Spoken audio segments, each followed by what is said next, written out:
안녕하세요. 샘스킨TV 성형외과 전문의 홍기용입니다.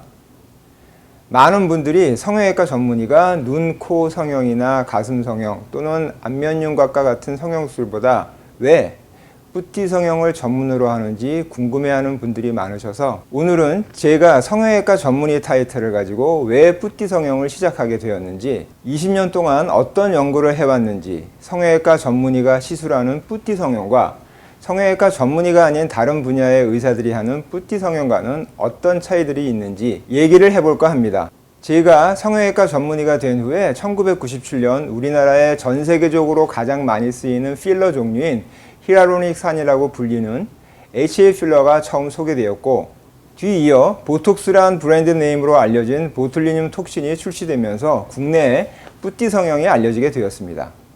사실 뿌띠 성형이라는 말도 의학 용어가 아니라 당시 일본에서 유행하던 뿌띠란 프랑스어를 우리도 따라 쓰면서 이런 용어가 생겨났다고 할 수 있고요.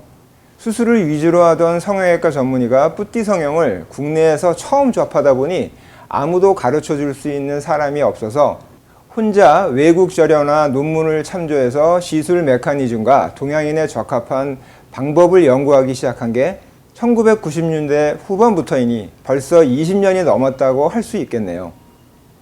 제가 뿌띠 성형을 본격적으로 시작하게 된 계기를 보게 되면 2000년대 초반 새로운 뿌띠 시술인 돌기실 리프팅이 국내에 소개되면서 이제는 수술이 아닌 시술을 이용하여 얼굴에 리프팅이 가능하다는 이론이 등장하게 되었는데요. 당시에는 이에 대한 찬반도 있었지만 어쨌든 이런 돌기실 리프팅에 대한 경험이 많은 의사들이 없다 보니 아무래도 얼굴 리프팅 수술에 대해 잘 알고 있는 성형외과 의사 입장에서 돌기실 리프팅에 대해서도 관심을 가지게 되었고요. 그 이후 필러의 종류가 많아지면서 품질도 비약적인 발전을 하고 톡신을 이용한 치료 방법과 영역이 넓어지면서 2000년대 중반부터는 다양한 제품을 이용한 다양한 뿌띠 성형이 가능하게 되었습니다. 저도 이때부터 본격적으로 뿌띠 성형에 대한 공부를 심도 있게 하면서 시술도 많이 늘어났다고 할 수 있겠네요.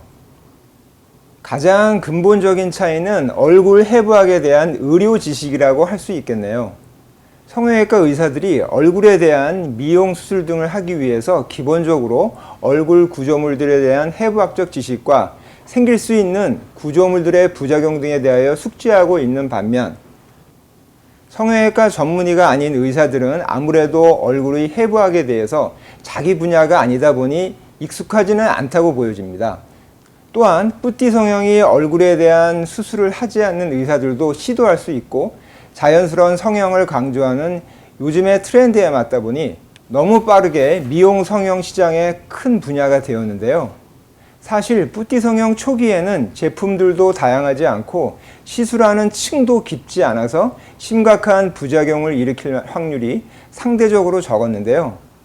요즘은 필러, 보툴리늄 톡신, 실, 윤곽주사, 레이저, 고주파, 초음파 등을 이용해 뿌띠 성형을 할 때 얼굴 각 부위의 해부학적 특성과 환자의 요구사항에 따라 깊이를 달리하여 다양한 층의 시술을 해야 하는데, 이때 혈관과 신경을 포함한 중요한 구조물들이 다치지 않도록 주의해야 하고, 그러기 위해서는 해부학적 지식이 필수적이라고 할 수 있습니다.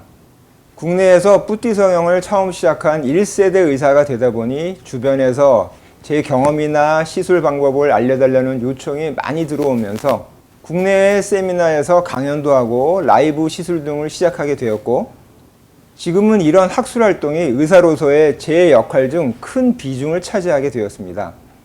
제가 많이 하는 필러와 보툴리늄 톡신, 실리프팅, 달걀 주사 시술은 이제 최소 침습적인 피부 미용 성형의 한 분야로 확실히 자리 잡았고, 초기와는 다르게 사용되는 재료나 시술 기법이 다양해지면서 이제는 시술 적응층이나 효과도 비약적인 발전을 이루었다고 할 수 있는데요. 그런데 뿌띠 성형이 크게 인기를 끌면서 여기에 관련된 책들도 꽤 많이 나오게 되었습니다. 하지만 책 내용을 보게 되면 제품에 대한 소개와 시술 테크닉에 관련된 것들이 주된 내용이라서 개인적으로 좀 더 전문적인 내용의 책을 쓰고 싶었고요. 오랫동안 뿌띠 성형을 해온 경험과 수년간의 기증사체를 이용한 해부학 연구를 통해 얻은 임상해부학적 지식을 바탕으로 책을 쓰다 보니 필러와 톡신, 실리프팅, 얼굴 임상해부학에 관련된 책들을 한 영문판 합쳐서 벌써 10권 가까이 집필하게 되었습니다. 앞으로도 뿌띠 성형에 관심이 있고 전문적인 지식을 쌓기 원하는 후배들을 위하여 각종 세미나와 논문, 책 집필은 계속할 생각이고요. 그 외 다양한 연구를 통해 심도 있는 뿌띠 성형 자료를 만들고자 노력 중입니다. 뿌띠 성형 시술에 대한 의료 소비자로서의 여러분들의 권리를 생각하면 시술을 받는 분들은 시술에 관련된 부작용을 포함한 정확한 정보와 설명을 듣고 이를 판단한 후에 시술 여부를 선택하여야 부작용 없이 안전한 시술을 받으실 수 있다고 봅니다. 그리고 무조건 병원에서 하는 광고나 직원들의 말만 듣지 말고 충분한 경험과 만족할 만한 결과에 대한 데이터를 가지고 있는 곳인지를 확인하셔야 하고요. 아무리 간단한 시술이라도 세상에 하나밖에 없는 소중한 내 얼굴에 하는 건데 무조건 비용만을 따지다가 실패하고 뒤늦게 후회하기보다는 아무래도 수년간의 시술 경험을 통해 만족할 만한 결과들을 만들어내는 병원에서 시술 받으시는 게 여러모로 효율적이면서 중요하다고 할 수 있습니다. 그럼 다음 시간에 또 뵙도록 하겠습니다.